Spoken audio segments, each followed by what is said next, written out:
Hello everyone, कैसे हैं आप सब। होप आप सभी की प्रैक्टिस बहुत ही अच्छी चल रही होगी। मेरा नाम है रिया भारद्वाज और आप सभी का स्वागत है अपने channel memory point maths with Riyadi में। लास्ट हम लोगों ने एक्सरसाइज नंबर 6.2 की स्टार्टिंग कर दी थी। क्वेश्चन नंबर 1 और क्वेश्चन नंबर 2 जो है वो अच्छे से पढ़ लिया था और कुछ बेसिक प्रोपोर्शनलिटी थ्योरम्स हम लोगों ने स्टडी की थी उससे पहले। होप ये सभी चीज़ें आपको अच्छे से क्लियर हो गई होंगी। आज स्टार्ट करते हैं क्वेश्चन नंबर 3 से। तो चलिए स्टार्ट करते हैं। क्वेश्चन नंबर 3 की को रीड करते हैं, क्या कह रहा है क्वेश्चन नंबर 3 हमें। चलिए, तो एक्सरसाइज नंबर 6.2 का क्वेश्चन नंबर 3 है। इन फिगर 6.18, ये जो फिगर हमें गिवन है ये है 6.18 हमारी एनसीईआरटी का। If L M is parallel to C B, यानी कि अगर इसमें हमें क्या क्या चीज़ें गिवन है वो देखते हैं। सबसे पहले कि एल एम जो है यानी ये वाली line L M is parallel to C B, इस लाइन के पैरेलल है। और एल एन यानी ये वाली लाइन किसके पैरेलल है, सी डी के, है ना। ये चीज़ हमें क्वेश्चन में गिवन है, तो हमें प्रूफ करना है कि हमारा जो ए एम है वो हमारे ए बी के रेशो के साथ में इक्वल होगी A N upon A D. Okay, तो इस तरीके का हमने एक एग्जाम्पल भी पहले किया था, आपको याद हो तो। सेम पैटर्न पे हम लोगों को इस क्वेश्चन को सॉल्व करना है। तो सबसे पहले लिखते हैं कि हमें क्या क्या चीज़ें इसमें गिवन है ना। तो गिवन है हमें कि एल एम जो है हमारा वो पैरेलल है सी बी के, एंड एल एन जो है वो हमारा पैरेलल है सी डी के। अब अगर ये पैरेलल है तो bye using basic proportionality theorem जो थी हमारी, यानी कि थ्योरम नंबर 6.1, वो थ्योरम हमें क्या बताती है कि जब कोई लाइन जो कि हमारी थर्ड लाइन के पैरेलल है वो लाइन हमारे ट्रायंगल को इंटरसेक्ट करती है तो वो उस ट्रायंगल की साइड्स को इक्वल रेशियो के अंदर डिवाइड करती है, ये हमें पता है। तो अगर हमारा एल एम, तो इससे हमें क्या पता चलेगा, सो अकॉर्डिंग टू थ्योरम 6.1 लिख दीजिए या बीपीटी थ्योरम लिख दीजिए, बेसिक प्रोपोर्शनलिटी थ्योरम, है ना। तो अकॉर्डिंग टू बीपीटी हम ये जानते हैं कि जब एल एम अगर प्रोपोर्शनल होगा सी बी के तो हमारी जो साइड्स के रेशियो हैं वो आपस में इक्वल होंगे, यानी कि ए एम जो है वो हो जाएगा अपॉन में M B is equals to A L is upon में एल सी। ये बात हमें पता है, हमारी थ्योरम हमें यही बताती है। ऐसे ही अगली चीज़ हमें क्या पता है कि यहाँ पे भी लिख देते हैं अकॉर्डिंग टू बीपीटी। हमें ये पता है कि हम लोगों को जो गिवन है उसके अकॉर्डिंग एल एन जो है वो पैरेलल है सी डी के। इसका मतलब ये हो गया कि ए एल जो है A L upon L C ये इक्वल हो जाएगा किसके किसके A N upon N D के, है ना। ध्यान से देखिए, A L upon L C ये इक्वल हो जाएगा A N upon N D के। ये चीज़ हमें पता है by using basic proportionality theorem, A N upon N D के।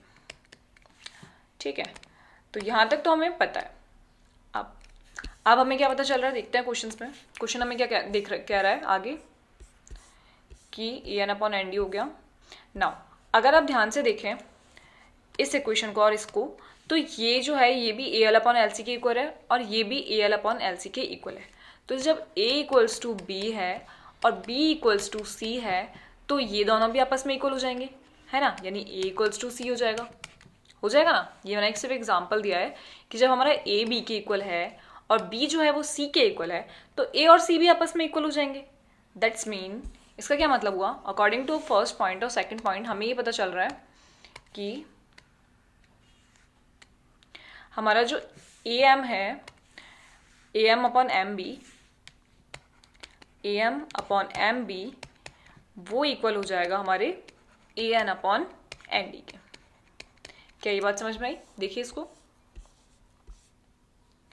यहाँ से कि जो हमारा A M upon M B है वो इक्वल है हमारे A L upon L C के। ये हो गया हमारा फर्स्ट पॉइंट।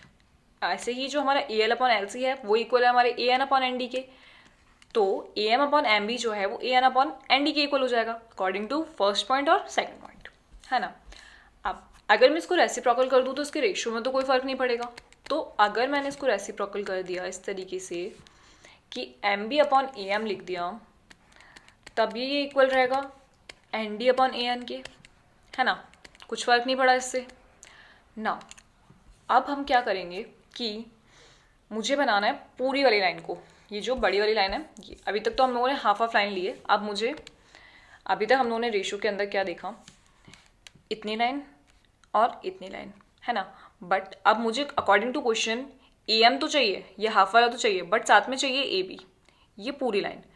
तो मुझे कुछ ऐसा करना पड़ेगा कि ए एम और एम बी जो है वो आपस में प्लस हो जाए और ए बी जो है वो पूरी लाइन बन जाए, क्योंकि जब ये वाली लाइन और इस वाली लाइन को हम आपस में प्लस कर देंगे तो हमारी ये पूरी लाइन बन जाएगी, है ना।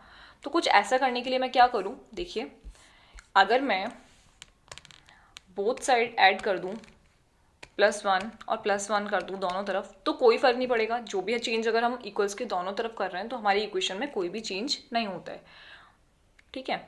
तो +1 कर दिया मैंने दोनों साइड। अब जब +1 कर दिया तो मुझे क्या देखने को मिला,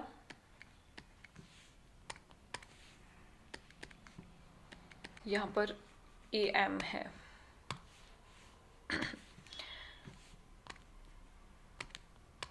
ए एम, है ना। तो अब इसको करने से क्या हुआ कि जब मैंने इसका एलसीएम लिया ए एम अपॉन में आ जाएगा, तो ऊपर क्या बचेगा, M B plus A M, है ना। और यहाँ क्या बचेगा, एलसीएम आ गया ए एन, तो N D plus A N, यही बचेगा ना।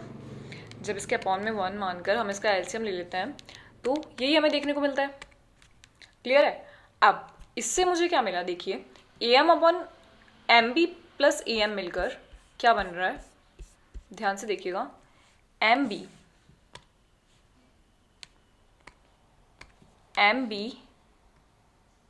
प्लस ए एम बनकर क्या मेरी पूरी लाइन बन रही है ना। तो इसको मैं लिख सकती हूँ क्या, A B upon A M, similarly N D plus A N, ये भी कुछ बन रहा है क्या, N D plus A N. क्या ये मेरी पूरी लाइन बन गई, बताइए कौन सी लाइन, ए डी बन गई ना। N D plus A N मेरी कौन सी लाइन बन चुकी है, ए डी लाइन। जब हम इनको आपस में प्लस करते हैं तो ये हमारी पूरी लाइन को बना रहा है, कौन सी, ए डी। तो इसको मैं लिख सकती हूँ ए डी अपॉन, इनको प्लस करके आ गया हमारा ए डी लाइन और अपॉन में ए एन, है ना। अब अकॉर्डिंग टू क्वेश्चन हमें क्या प्रूव करना था कि A M upon A B और A N upon A D, ये हमें प्रूव करना है। तो इसको वापस से रेसिप्रोकल कर दीजिए।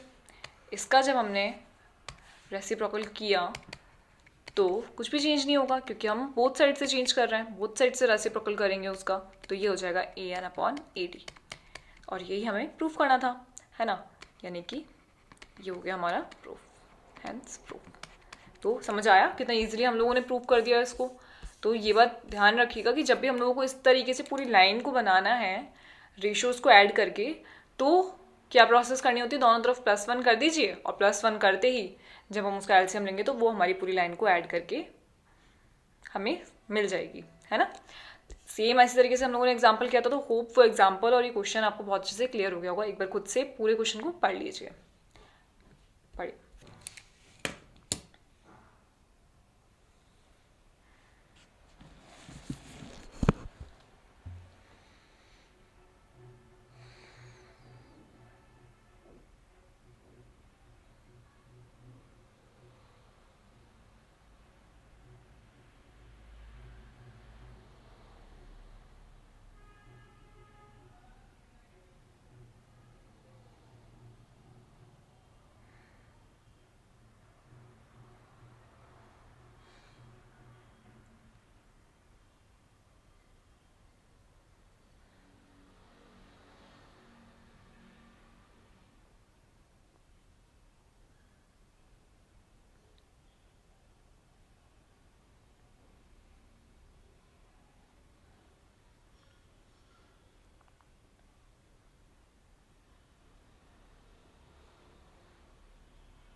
एक बार सिर्फ रीड आउट करना है, क्योंकि राइट डाउन करने के लिए मैं आपको PDF प्रोवाइड करवा रही हूँ डिस्क्रिप्शन में, तो आप वहाँ से राइट कीजिएगा।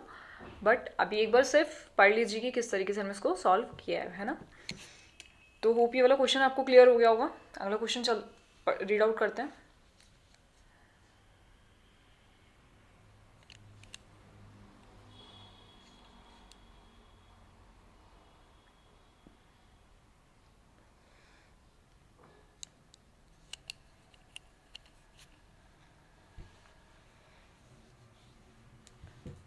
चलिए नेक्स्ट क्वेश्चन रीड आउट करते हैं।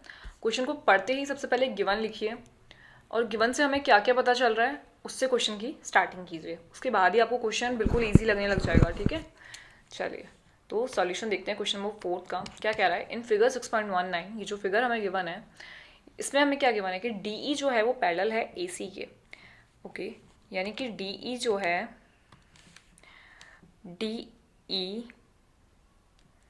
पैरेलल है AC के। अच्छा, और DF जो है वो पैरेलल है AE के। इसको भी लिख देते हैं। DF जो है, DF ये पैरेलल है AE के।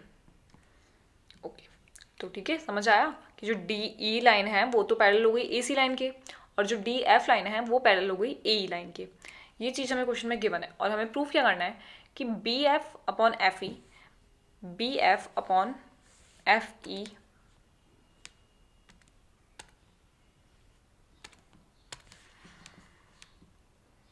BF upon FE is equals to BE upon AC।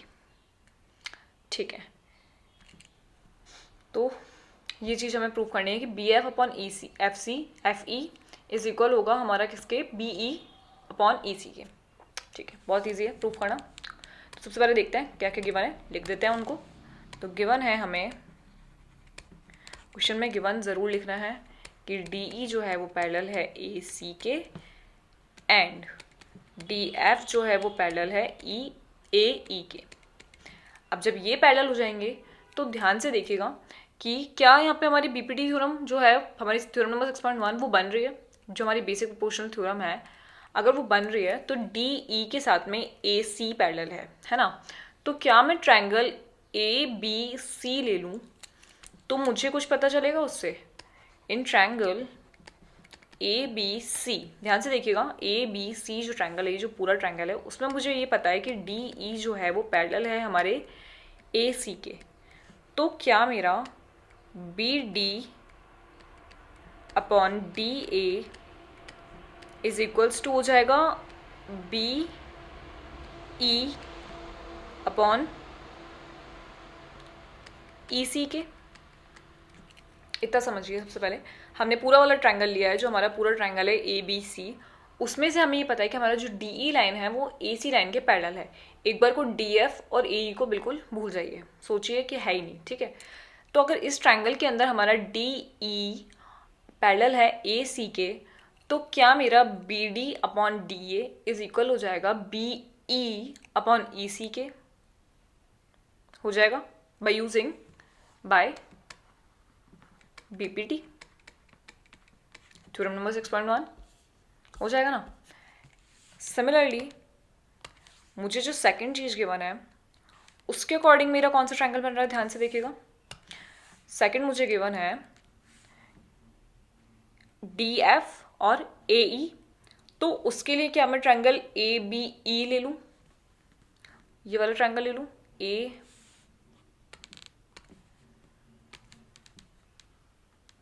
AB और E, इतना ट्रायंगल, सिर्फ इतना ट्रायंगल ले लूँगी तो मेरी ये वाली लाइन और ये वाली लाइन आपस में पैरेलल गिवन है ना।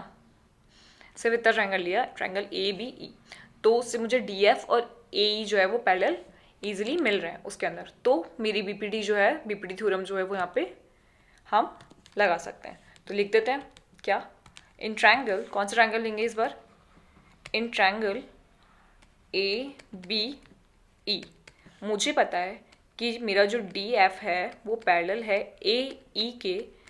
तो मैं यहाँ पे लिख सकती हूँ क्या, कि हमारा जो बी डी है वो अपॉन में डी ए इज इक्वल हो जाएगा हमारा जो बी एफ है अपॉन में एफ ई के। ओके, ये भी हमें कैसे पता चला? By BPT. तो जिन पे बीपीटी लग रही थी, बेसिक प्रोपोर्शनल थ्योरम जो है हमारी वो लग रही थी, वो हमने लगा दी इन दो ट्रायंगल्स को यूज़ करते हुए। अब क्या मुझे यहाँ से कुछ देखने को मिल रहा है? ध्यान से देखिएगा, इस पॉइंट को और इस पॉइंट को मिल रहा है क्या कि जब B D upon D A is equals to B E upon E C और B D upon D A is equals to B F upon F C, तो B E upon E C is equals to हो जाएगा B F upon E C के। हो जाएगा ना? जब ये इसके इक्वल है, जब ए बी के इक्वल है और बी सी के इक्वल है, तो सी और ए भी आपस में इक्वल हो जाएंगे, है ना? तो ये इक्वल हो गए तो क्या हो जाएगा? So B E upon E C is equals to हो जाएगा B F upon F E के, है ना? और हमें प्रूफ क्या करना था? यही प्रूफ करना था कि जो B F upon F C है, B F upon F C, B F upon F E, B F upon F E is equals to B E upon E C. Hence proof. कितना easily proof हो गया ये तो। कैसे? सिर्फ given और theorems को यूज़ करते हुए हम लोगों ने इजीली प्रूफ कर दिया, है ना? कितना इजी था ना? चलिए पढ़िए क्वेश्चन को और ध्यान रखिए कि जो चीज़ें गिवन है, थ्योरम का बिल्कुल अच्छे से पता होना चाहिए किन किन ट्रायंगल्स में वो थ्योरम लग रही है, तभी हम उनको सॉल्व कर पाएंगे। पैरेलल लाइन्स है, दैट्स मीन कहीं ना कहीं हम उनके रेशियोज़ को इक्वल कर सकते हैं। ट्रायंगल्स हमें गिवन है तो उनको इक्वल कीजिए, जो चीज़ें हमें पता है उसको लिखिए, कहीं ना कहीं जाकर हमारी जो प्रूफ हमें करने हैं वो प्रूफ हो जाता है इस अकॉर्डिंग। ठीक है, तो देखिए, ढंग से देखिएगा क्वेश्चन को, पढ़िए।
ओके, समझ आया किस तरीके से हमने इसको प्रूव करा है?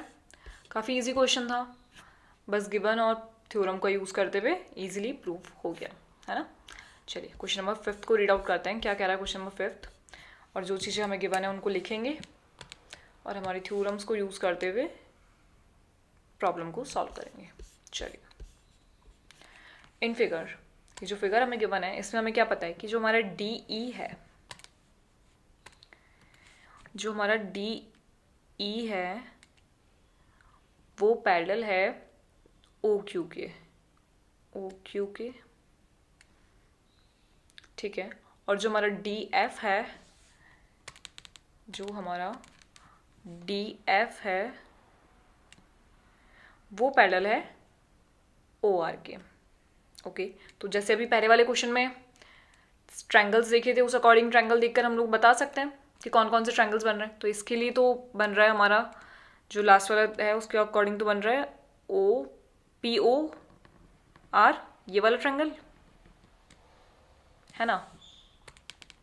और जो पहली वाला है यानी कि ED upon ED is proportional to QR जो है, ED is parallel to QR, उसके लिए ये वाला थ्योरम, ये वाला जो ट्रायंगल है ये हमारा बन रहा है ना, कौन सा, PQO, ये वाला ट्रायंगल हमारा बन रहा है।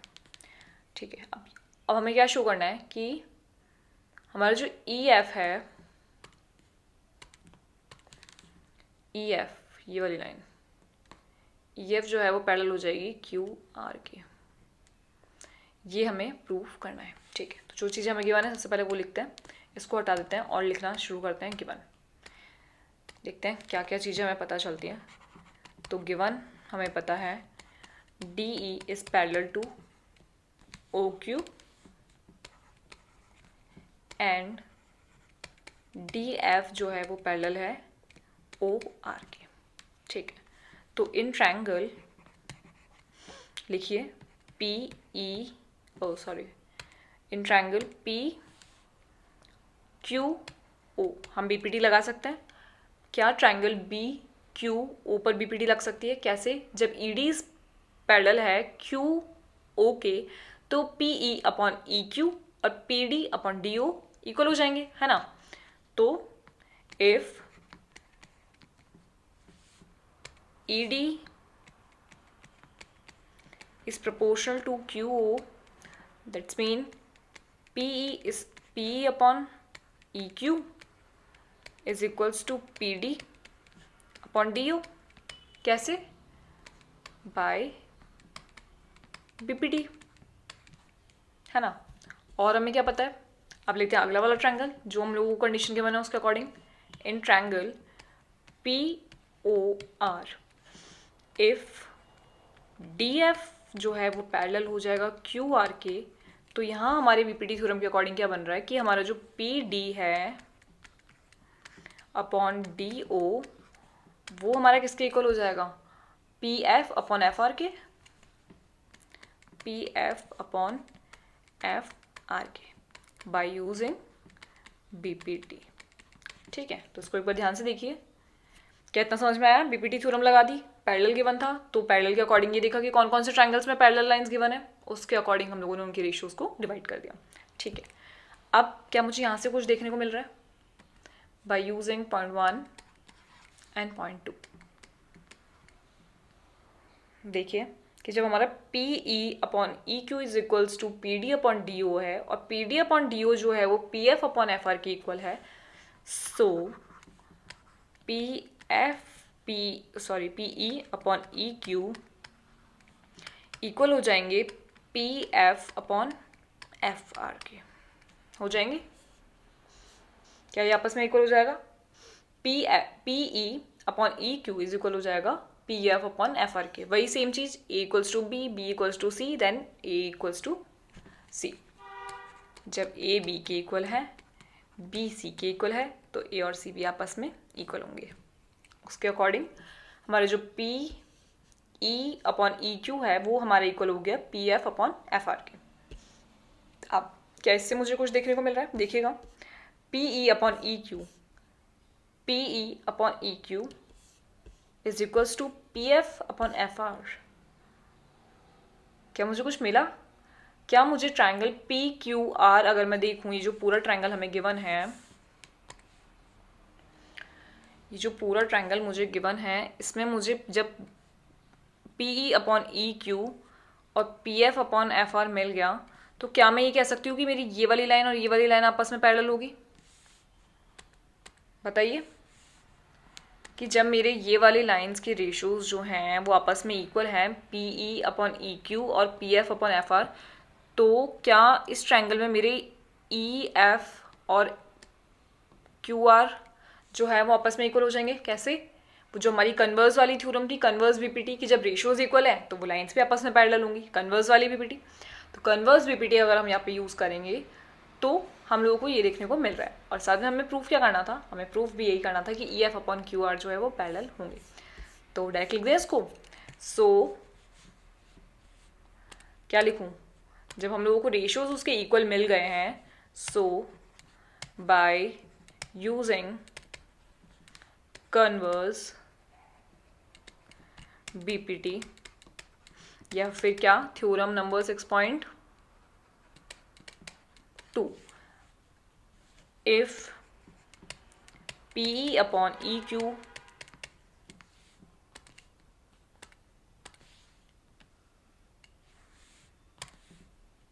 Is equals to PF upon FR, तो यहाँ से मुझे मिल रहा है कि हमारी जो लाइंस है EF वो पैरेलल हो जाएगी QR के।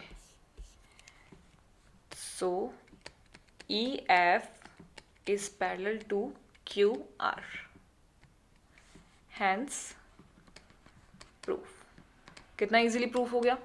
कैसे? बस सिर्फ थ्योरम्स यूज़ करिए, हमारी जो दोनों थ्योरम्स है कन्वर्स बीपीटी और बीपीटी, और जो गिवन था वो उसके अकॉर्डिंग क्वेश्चन को सॉल्व किया है ना। कितना इजीली सॉल्व कर दिया। EF अपॉन QR, यही हमें प्रूफ करना था। तो एक बार ढंग से पढ़िए क्वेश्चन को, बहुत ही ईजी क्वेश्चन है।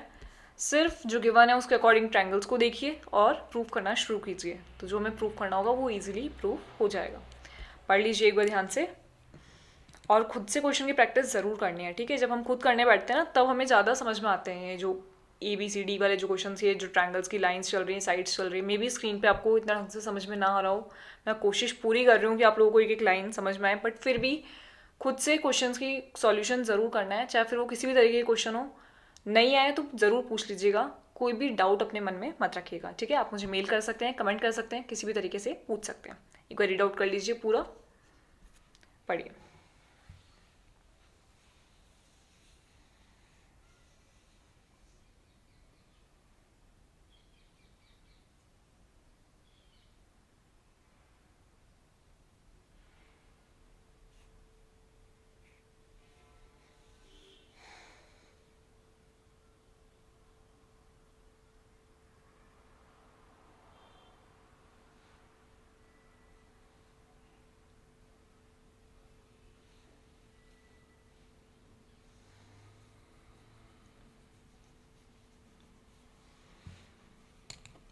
और यहाँ पे गिवन के साथ में आप चाहे तो we have to prove that भी लिख सकते हैं कि आपको प्रूफ क्या करना है, कि हमें ये प्रूफ करना है, ठीक है। तो लिख भी सकते हैं, नहीं भी लिखेंगे तो चलेगा, बट गिवन लिखना बहुत ज़रूरी है, ठीक है। तो पहले वाले क्वेश्चन में हालांकि मैंने लिखा था कि हम लोगों को क्या प्रूफ करना है, तो अगर आप लिखना चाहें तो उसे भी शो कर सकते हैं कि हमें ये प्रूफ करना है।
ओके, तो ये क्वेश्चन समझ आ गया होगा।